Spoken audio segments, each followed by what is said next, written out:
All right, let's get right into it. We spend so much of our time trying to level up, right? Building better habits, working harder, all that good stuff. But what if all that self improvement just isn't enough? Today, we're digging into this really fascinating idea from one creator that the world we live in, it operates on a set of unwritten rules. And if you don't know them, you're always going to be one step behind. I mean, think about it. This question really gets to the heart of it. Imagine you are pouring every ounce of your energy into a game. You're training, you're getting better, but you're missing the single most important part, the rule book. What if the game you're playing is actually designed to make you lose? So, the main idea we're exploring today is this. It's a pretty bold thesis that men are often raised with this kind of unspoken rule book on how to handle money, confidence, and power. It's a playbook that, according to our source, a lot of women just never get a copy of, leaving them trying to figure out a system without knowing its most basic principles.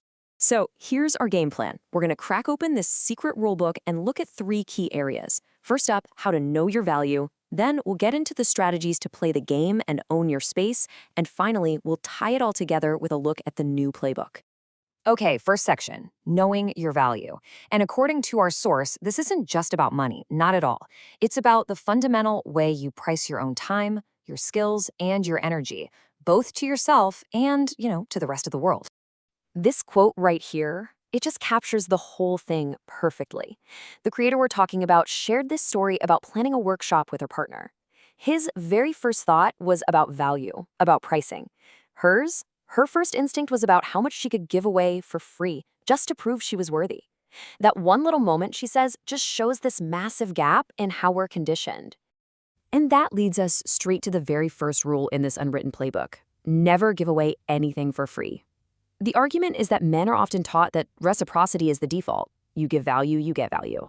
But women, well, the source points out, they're frequently taught that selfless giving is this ultimate virtue, which unfortunately often leads to their time and energy just being totally devalued.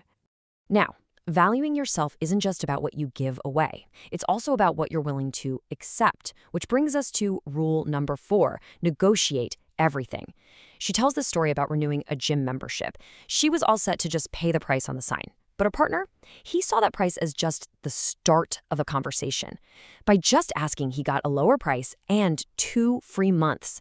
It's a mindset where everything is seen as negotiable. So here's the really critical point. It's not that women can't negotiate. As the source points out, many are amazing at it in certain situations. The issue is what she calls the negotiation divide.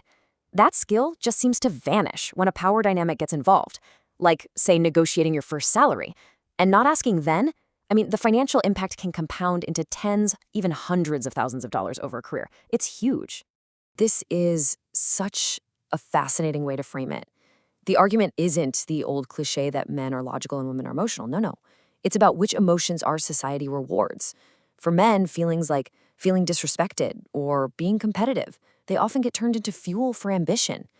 But for women, these socially acceptable emotions like guilt or self-doubt, those often lead to just hesitation. And if emotions are the fuel, then guilt, according to the source, guilt is one of the biggest roadblocks to knowing your value. Which brings us to rule number 3. Stop letting guilt make your decisions. The take here is that feeling of guilt, it often isn't your true inner compass. A lot of the time, it's just social conditioning dressed up as morality, and it's designed to stop you from asking for what you actually want. Okay, so you've started to reset your internal value. What's next? Well, how do you project that value out into the world? Our next section, Play the Game, is all about those external strategies. Getting seen, grabbing opportunities, and crucially protecting your energy while you do it. Just look at this data. It's pretty wild. There's this widely cited study that found men will often apply for a job when they meet only 60% of the qualifications.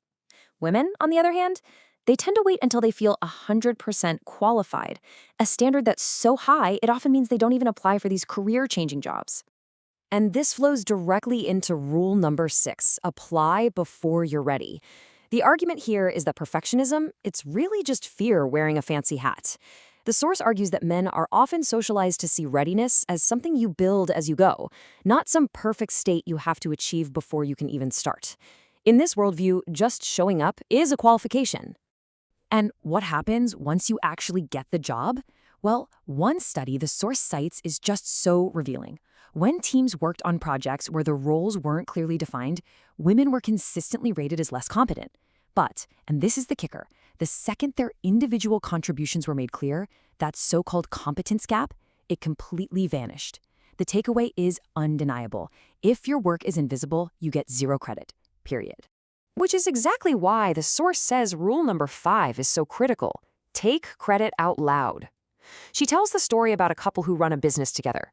He is constantly talking about their wins, narrating their success. She, on the other hand, tends to deflect praise. As the source puts it, he literally writes himself into their success story, while she edits herself out. Oh, this quote. It's so relatable, it almost hurts, right?